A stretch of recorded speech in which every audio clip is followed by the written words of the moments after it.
This is Imaginary Me, where we see through the illusion of the separate self.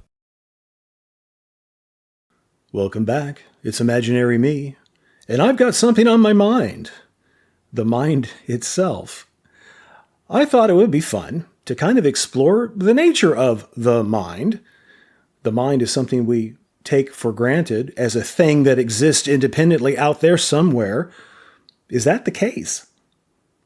I thought it would be interesting and fun to take a look at the mind and what exactly the mind is, and not just rely on the assumptions that we have that there's a mind out there somewhere independently existing and as part of the separate self structure. The mind is really just a shorthand note for thought process. And don't take what I'm saying as a belief. I want you to go and investigate for yourself, like I've done, and see if you come to the same conclusions. Know that about anything that I say or anyone else says. You need to be able to verify things in your own experience. You don't need another set of beliefs to cart around, adding to the pile that you've already got.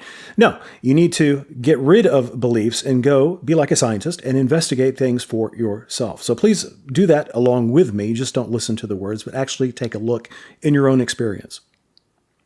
So when we talk about mind, the thing called a mind, is there really a thing, a discrete object out there in existence that we can call the mind? In fact, it's so taken for granted that there is such a thing as the mind that we've invented whole branches of psychiatry that deal with the mind.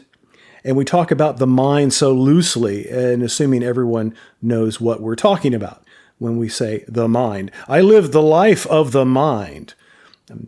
Don't know what that means quite, but let's explore what mind is. So, in your personal experience, have you ever found a thing called a mind? I would say, if you look closely, that you probably have not. I certainly haven't. When I investigate the thought process that comprises the mind, I only find thoughts. And more than that, I only find one thought after another thought. I don't find a whole jumble of thoughts that I could pick through. Thoughts happen, one at a time, arising out of what? Arising out of awareness. If you investigate, you'll find it's nothing but awareness there. There's not even a separate thought. There's not awareness of it. There is only awareness aware of what we call thought, which is awareness manifesting or vibrating or whatever you like, made up of nothing but itself. So thought itself doesn't exist apart from awareness. There's never a thought waiting off in the wings somewhere to appear within awareness. I've never found that. So we have thoughts that arise within awareness, made up of awareness, and dissolving back into awareness one at a time. Go investigate this for yourself. Is there any continuity between the thoughts? Now, thoughts may come in a train, dealing with one particular subject, seemingly, but do thoughts depend on other thoughts? Is there any relationship between the appearances? There may look to be on the surface, but go and investigate. Thoughts may have a tangential relationship according to subject matter. You may be thinking about dinner tonight, which leads you to think about the individual components of that dinner tonight, and so on and so on. Where to go shopping for the things for that dinner tonight. You get my meaning. But those thoughts are arising independently and in actually no relation to each other. The subject matter is the same, but the thoughts themselves have no relationship with each other. They are appearances within awareness. So if these discrete thoughts are arising one at a time within awareness, made up of awareness, and dissolving back into awareness, leaving no trace, by the way, when they do so, then what is a mind? Is there a mind there at all? Or is it just the process that we've described? The arising and dissolving of individual thoughts.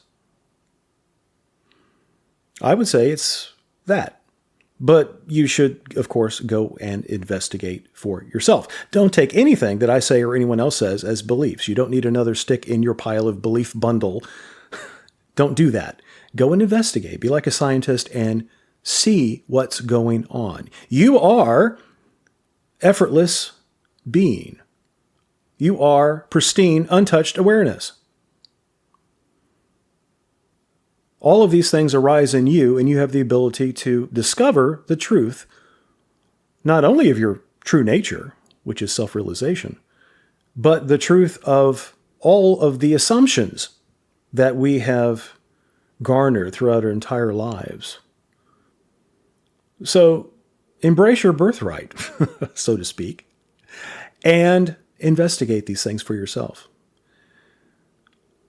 If you think of yourself as a mind, put it aside for a moment and go investigate, well, what is this mind that I think I am?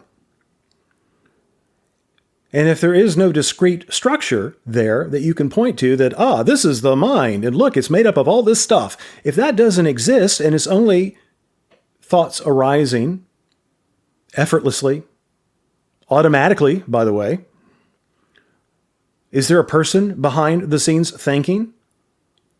Can you find the thinker of the thoughts? Is there such a thing as the thinker, a discrete individual behind the curtain, pulling the levers of thought, deciding what thought should appear next? Look and see if you can find such a person. Is there a thinker holding the whole mind show together? Look and see. We can tell you that there's no thinker there, but unless you investigate for yourself and it becomes a felt reality, you'll just adopt this as another belief. Don't do it. Resist that temptation and investigate. How do you investigate? Become quiet and become interested and look. We have a hypothesis, like a scientist would, that there might not be a mind there. Let's go look at that. And there might not be a thinker in control of that mind. Go look and see if you can find a thinker of thoughts or a discrete entity or discrete structure called a mind. And then, most importantly, go into the implications of that. If there is no structure called a mind, but it's only thoughts arising effortlessly and automatically within awareness, and there is no thinker found controlling the show of thoughts, what does that imply? What does that mean for you? You come to that point and you're on the doorway. See it for what it is. That's all for now. Until next time, take care and enjoy yourself.